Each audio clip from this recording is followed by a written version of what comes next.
I'm going to tell you what the Lord told me yesterday just so beautifully. I was reading Ephesians about marriage. I believe it's Ephesians 2, somewhere in there about marriage. It's so powerful. And here's the bottom line.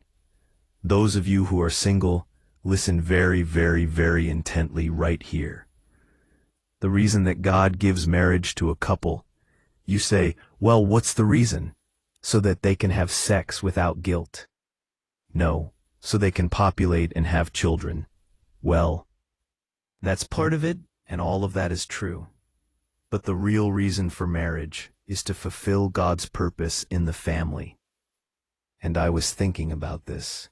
I was thinking about this yesterday, that in my life, a single person should ask this question if they're dating someone and considering marrying them. Will, if I marry and add that person to my life, will that person aid me in fulfilling the purposes of God? If they will not help me fulfill God's purpose for my life, they do not belong in that place. So I thought about, I have this purpose.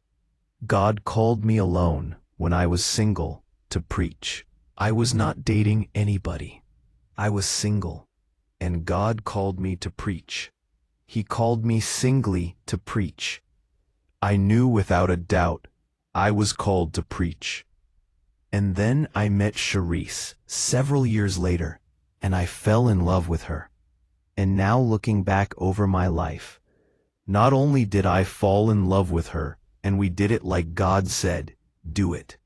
But listen to this. She has helped me fulfill my purpose, which I have this ministry would not on any level be where it is today for the glory of God, had she not been taking care of things in the purpose of God that I'm totally blinded to, that I'm totally ignorant in, that I'm totally zero gifting in beauty, in architect, in all the carpet, all the every detail of buildings and things that she just knows instinctively. And I just know how to preach instinctively. But think about this. She couldn't have fulfilled her purpose if she hadn't married me.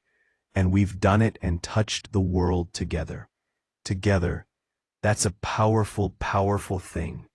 We've got too much. And don't you think just because you've walked with the Lord for many, many years, the enemy will not come and try to break those wings loose from one another? He's done it many times through the years. I remember one time particularly when the kids were very small. I think Courtney and Carissa.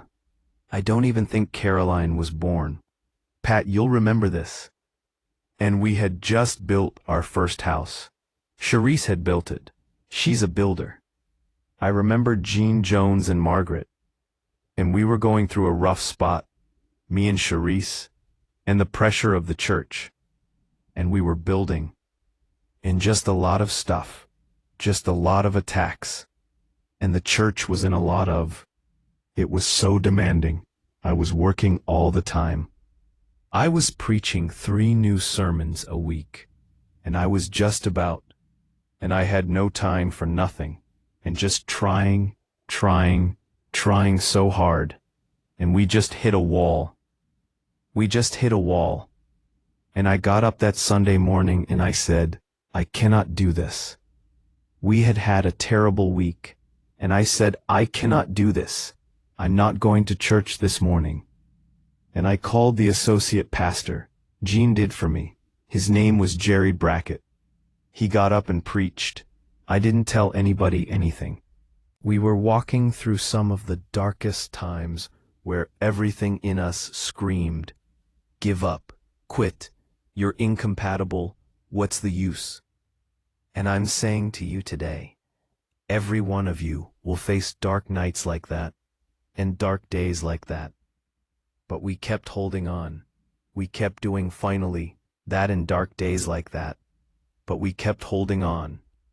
We kept doing what we could do, and God always came through when the little wings finally got over their pride and ego and reached down and touched, in mercy, in forgiveness, in grace. My children have not seen a perfect dad, but they've seen a dad that loves his wife, I do love my wife, and I love my children unconditionally. Say amen, somebody. Unconditional. And that's all God asks of us. That's the good news. He says if you'll do that, if you'll forgive one another, if you'll reach out, all of y'all fighting in your families, siblings won't speak to each other.